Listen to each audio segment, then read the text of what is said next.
Well, welcome to the program, Bobby and Michelle, who are here to talk to us today about this fantastic new film. So we've already got a little bit about Bobby's involvement with the film from the first interview, but Michelle, I was wondering if you could tell us a little bit about what your thoughts first were when you first sat down and read the script for this film.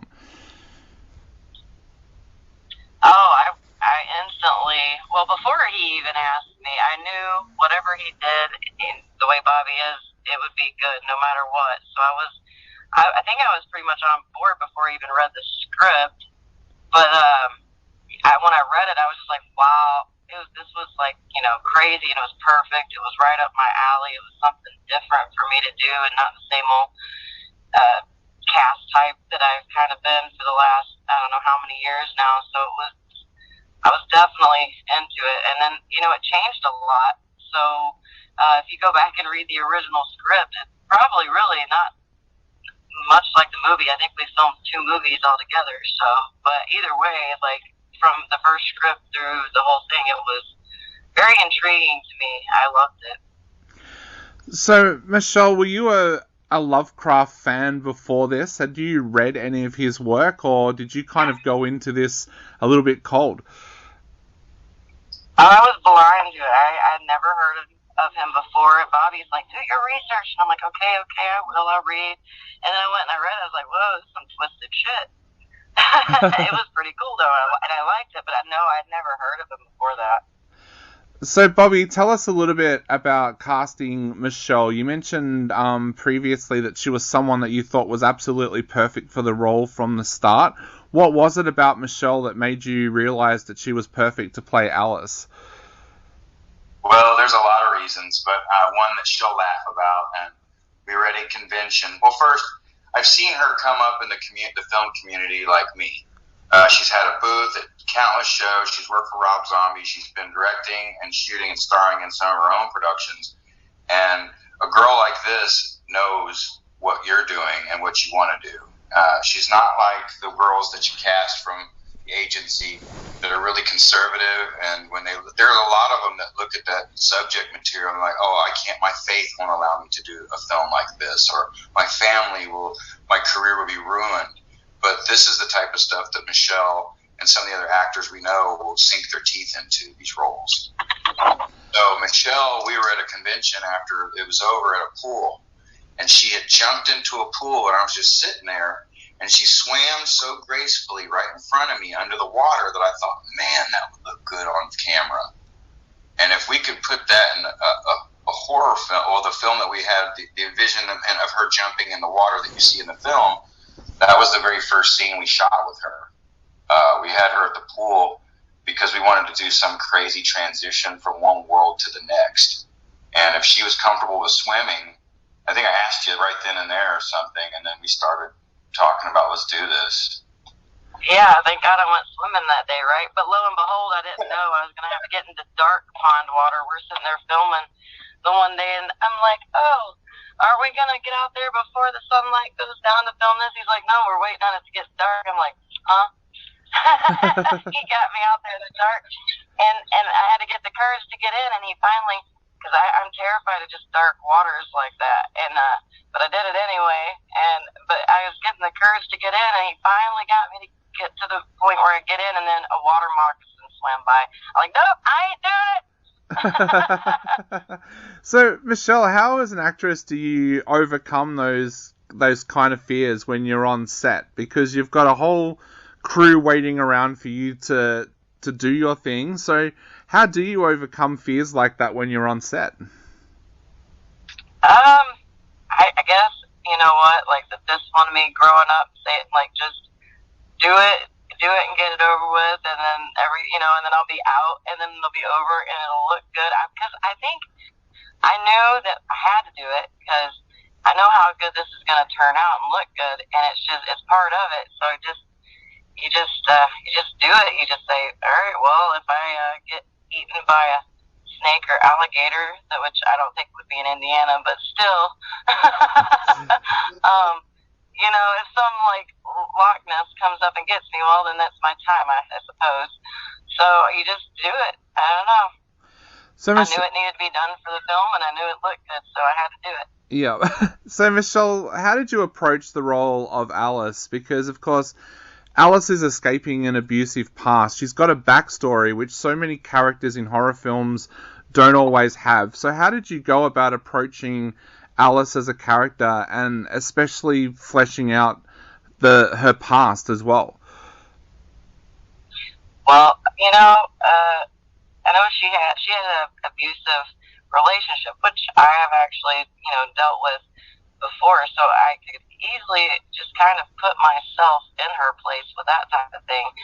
But as far as going into the different dimensions and doing all that, it was all pretty new. So I think it helps to have a good bunch of people surrounding you that actually help keep you in characters. So I could visualize her just from reading the script and stuff. So I visualize somebody else. I don't visualize myself. I look at it like, how when you read a book, you can kind of see it come to life in your head, even though you've never seen it. You've never seen a movie, but you can picture those characters, right? Yep, definitely. And that's pretty much what you do. It's just like reading the book. You picture that character and you make yourself become that. Okay. And then the other people around me would help keep me there. So, with Bobby and JD both being great to work with and good directors and cinematography, and then the other people around, just that good vibe and environment that you have with everybody there, because we're such a good team, it helps keep you in that mode so you don't have so many distractions pulling you out of that mode and that character. Now, Bobby, you mentioned in part one of the interview that some weird things happened on set while you were making this film. I was wondering if you could tell us a little bit about what happened on set while you were making this film. Well, the house that we shot it in is the Hannah Historic Haunted Mansion, and it was built back in the 1850s, and it was part of the Underground Railroad, where slaves were kept and were hidden during the Civil War. And there was an infant girl that was born there, lived for 3 days and died, and they buried her on the property, and then they moved her body to Crown Hill Cemetery. And the first thing I was kind of told is that when you go into a house like that and you start moving a lot of people and things and lights and start shooting a movie per se, you're interrupting the spiritual peacefulness of that house. And I could tell you that our batteries and all of our equipment went very quickly. Yep. People told me the first thing they do is drain batteries. We had some uneasy feelings. And then there was a scene where Michelle was laying on the floor and the witch was climbing over her. You see that in the film. Yep. Listening for an infant's heartbeat. And I kept hearing an infant crying that sounded like it was on the other side of the wall, somewhere in that room. And I kept hearing it, and I went to our audio guy and I said, "Are you picking that up?" And I did not tell him what I heard. He took his headphones off. He said, "The baby crying?" And as soon as he said that, the room became very quiet. I mean, you remember this, Michelle?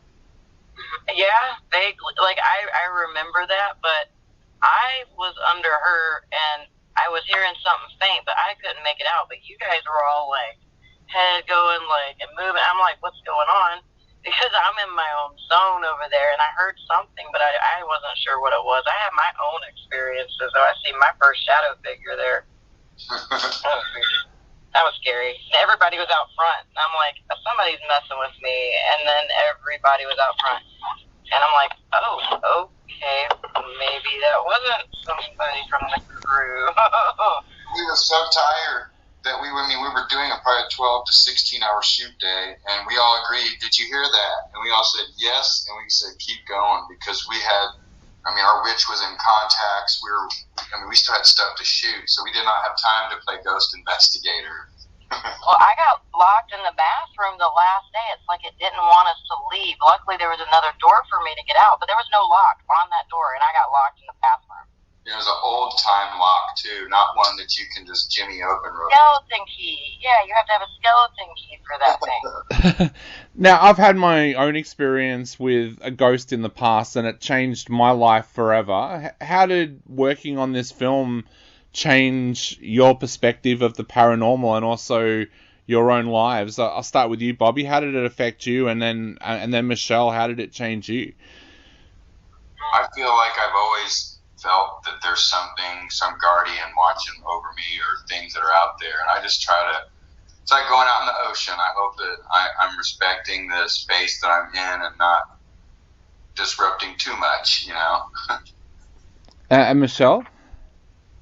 Well, I'll tell you what, I had a dream the other day, and I swear it was just like being in Witch House. When I woke up, I thought I was still in the dream, and I didn't know I was in reality, so I'm like, oh God, now the movies I'm doing are haunting me in real life. Seriously, it was kind of scary. Rob can attest to that. My fiance, I woke up, and I'm talking to him like I'm still in the dream. He's like, what are you talking about? I thought it was real. So, yeah, it's kind of, I think sometimes that stuff kind of embeds in your head, and then so, like, oh, great, now I'm not going to know what's a dream and what's reality. Great, now it's affecting my real life. Yeah. So, Michelle, as an actress working in that kind of environment, being in that house, did that help with your performance at all? Oh, yeah, most definitely. It puts you in that like, you're there. Like, yeah, I think it really does. Bobby, the other thing that you mentioned before in part one of the interview was that you had people come in and burn sage to protect you all. Tell us a little bit about that. Like, how did that come about? Well, because Michelle we're doing some real heavy, we did some really good research on this because we didn't want people to think it was just a buffoonery. So we're getting close to some real ritualistic things here, and we didn't want her saying some incantation that could possibly, with the right inviction or the right power behind it or thought, invocation behind it, actually summon something in this place that we already know has paranormal spirits. So yeah, he never told me what I was saying in Latin either. I'm like, what am I saying? Pretty much, we were going through the Necronomicon to try to use some of the Lovecraftian terms. And so it's really just a bunch of gibberish that we've put together that sounds interesting. Because, like I said, we didn't want anything to just, to come back to bite us in the afterworld. So there are some Latin words. In the inscription that she draws on the ground, we made sure to put some nonsensical words in there. And just drawing some random angles. But the real cloth of Enoch that she finds is really a real ritualistic cloth. So that's very real. And that someone could use it for ill use is very real too. Yeah. So that's part of the mythology that we put in there. And then the infant sacrifice, is totally black magic, Hollywood inspired. Some of the older 60s films threw that in there. Yep. So, Michelle, Bobby told us before why you were perfect for the role of Alice, but now it's time to turn the tables. What's it like working with Bobby as a director?